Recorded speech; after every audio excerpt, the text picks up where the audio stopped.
What's up, everybody? This is the Windswept Ginger, and today I decided we're going to do something a little bit different, take a break from our vampires and such, and today we are going to be doing a brand new Asylum challenge. So the rules for this challenge are pretty widespread. This is one of the more popular ones that everyone seems to know about.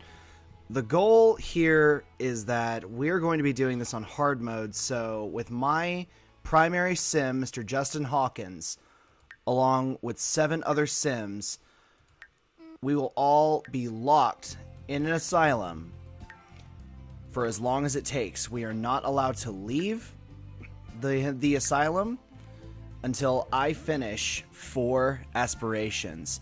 The doors will be locked, no one is allowed outside, and we have to fend for ourselves. Out of the 8 people living in the house, there will be only 4 beds, 4 chairs, and 4 items that can build a skill. Every single item has to be the lowest grade that it can be. So we're going to be experiencing a lot of breakages, a lot of things are going to be going wrong. And just to make things a little bit more interesting, since Sims 4 Strangerville came out, every other sim that I randomly generated has either erratic or paranoid. So not everybody has the erratic trait, and that is a requirement for this challenge to work. Everybody must be erratic. So I decided to make things a little bit more interesting and do erratic and paranoid. So they tend to exhibit some similar traits. I had considered using both at once, but then that would only leave me one spot open for everybody to have their own individual traits and kind of their own personality.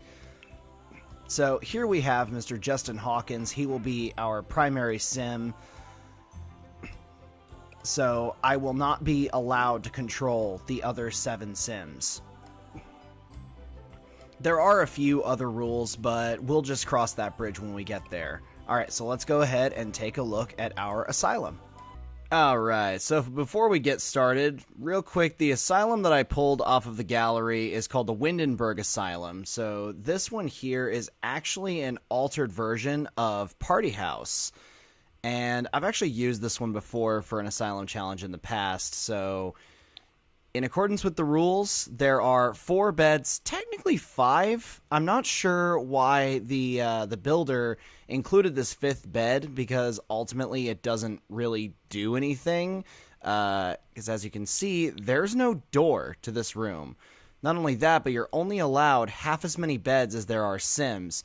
You're also only allowed half as many chairs as there are sims. So therefore, this is the incorrect amount of chairs. We're going to have to edit that. Next, and in accordance with yet another one of the rules, only one bathroom, there's only one toilet and one shower, or bath in this case. I'm going to go ahead and change a few things. Let me go ahead and fix this up real quick.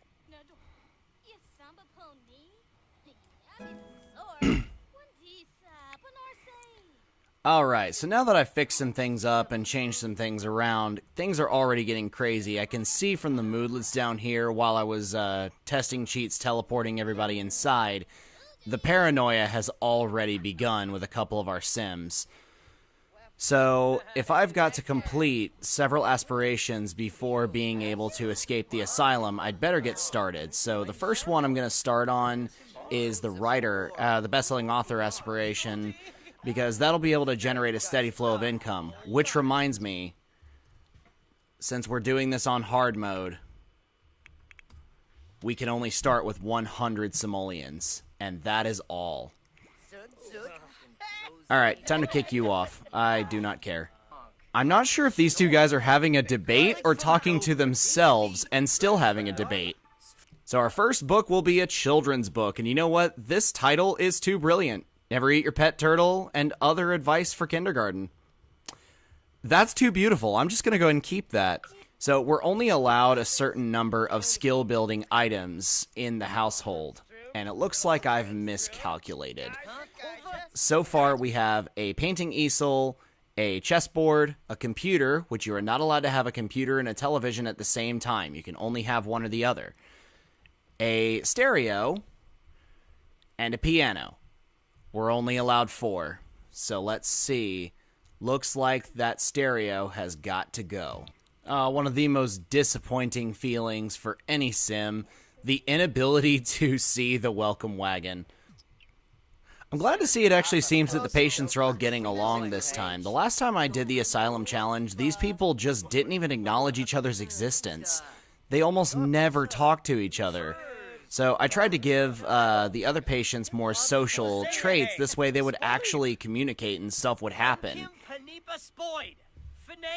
Rather ironically, last time I gave my main sim the outgoing trait, and that was disaster. He was constantly depressed from always wanting to talk to people and no one else being interested. So Mr. Hawkins here decided to give myself a fair edge by making him a loner. He won't need to really talk to anyone because he's going to be focused on trying to get the hell out of here.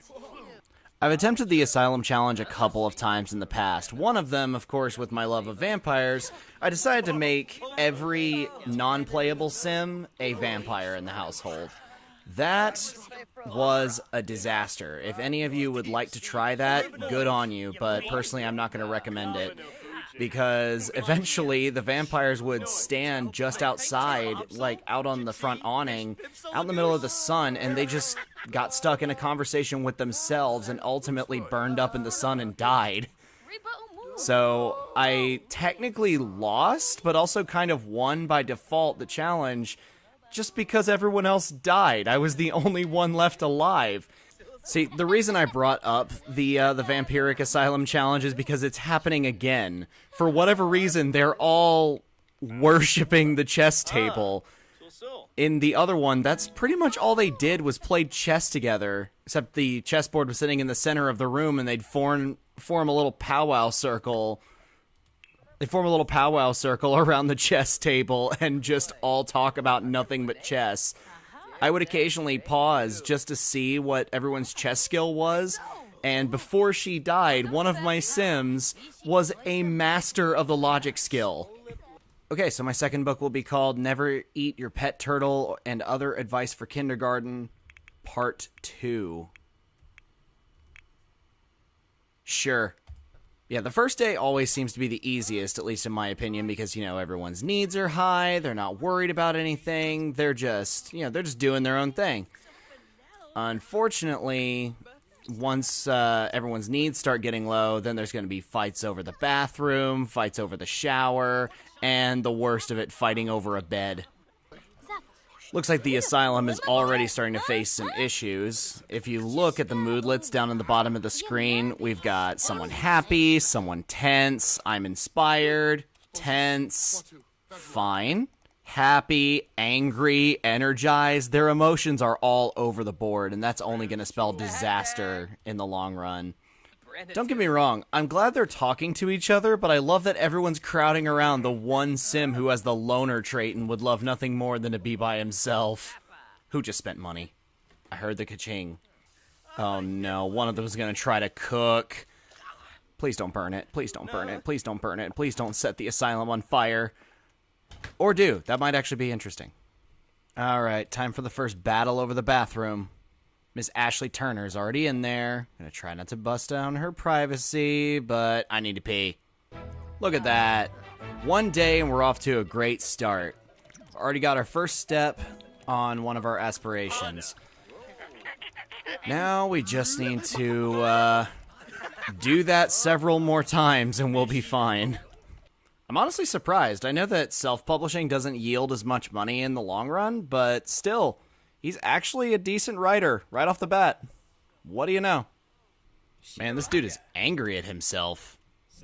Calm down, Jeremy. What's your problem? Man, why are they letting all these absolute madmen handle knives? This is dangerous. And what do you know? That actually doesn't look poor. Well, for now. Ow. Salad came out terrible. He's going to be feeling that soon. Hey, my garden salad may have sucked, but now I don't have to worry about one of you idiots burning down the whole building. 5 metaphysical overtures and 1 ensemble. Good God, that is heavy. Tales from the Asylum, Volume 1. Let's see how far we can push the Tales from the Asylum. Over the course of 24 hours, 12 of those hours have been spent writing, and that is all he's done. My God, what a trooper. Tales from the Asylum, Volume 1 is an absolute piece of crap. Let's see if we can fix that over time. Oi, Ginger, move it. Gimme. I need to sleep too. Stop clipping through me and let me sleep. I swear the worst thing about having more than one sim in a household is the fact that the super speed while you're sleeping doesn't take effect. Just now I saw poor Gustav pass out on the floor, and so it begins. Oh, got another one down. Oh, great. While I was sleeping, the sink broke. Naturally, Sims don't autonomously just go and do that, so looks like I'm going to be the one who has to fix everything. Alright, and the royalty report is in. I got $12. I guess it's better than nothing. This poor dude, he just can't catch a break. That is the same guy who passed out earlier. That is maybe the third or fourth time I've seen him pass out on the floor in this exact spot. You know, it has come to my attention that I forgot to put a garbage can in here. Great. Yet again, it seems that the entirety of the asylum has joined the cult of chess. Do you think instead of saying amen, they say checkmate? I know I would. I love that these guys are so crazy, they've decided to just rewrite their own reality. Tales from the Asylum, Part 2 is fine. It's just fine. Not a bad book. Not a good book. It's just fine. Sure, Chica says Love is Flarn. I've never actually seen Love is War, but I've got buddies of mine telling me I need to watch it. God, this poor dude just can't catch a break. First, he can't find a place to sleep. Now he can't seem to make it to a shower.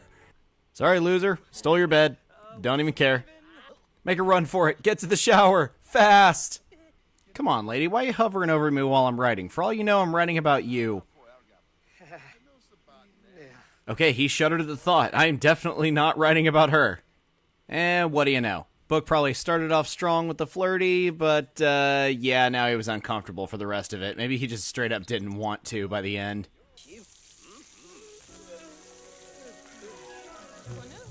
I feel like this just fully epitomizes what's going on in this challenge.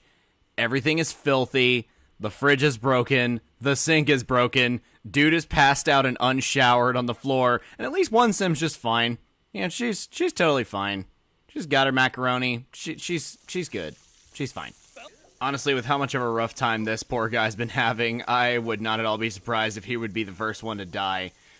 Really hoping no one dies, but admit it, this poor guy would be the first one to die.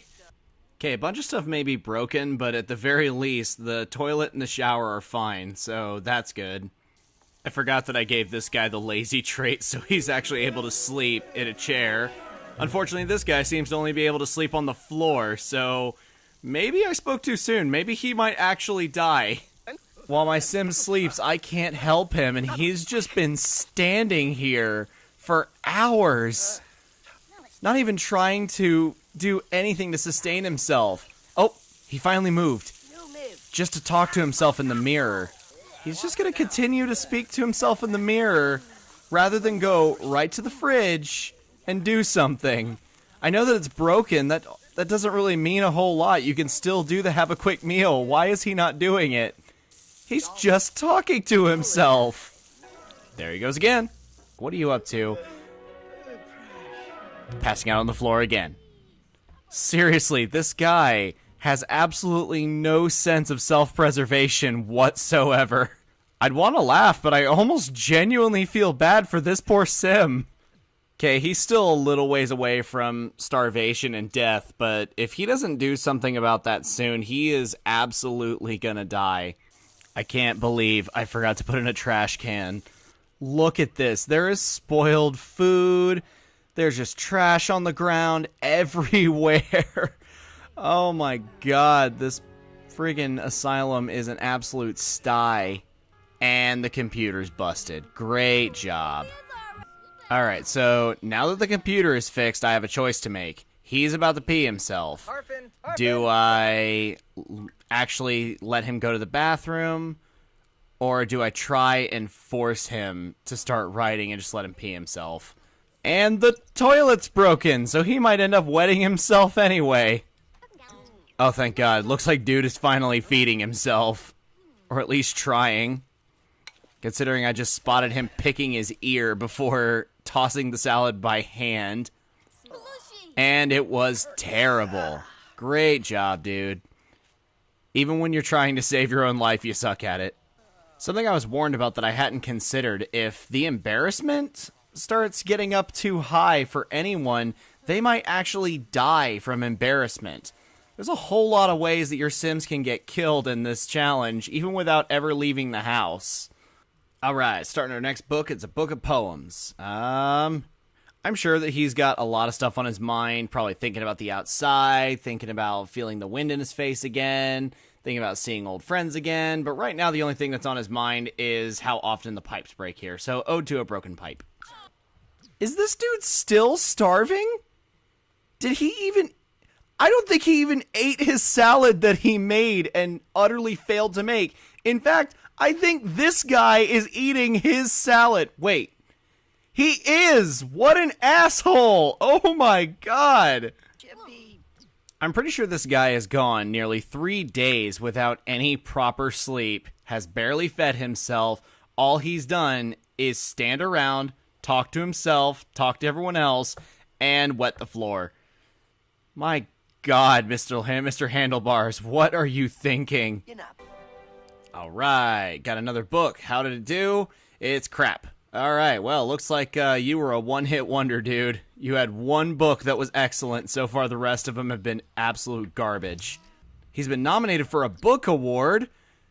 Probably like a Razzie. He's getting an award for the worst book of the year.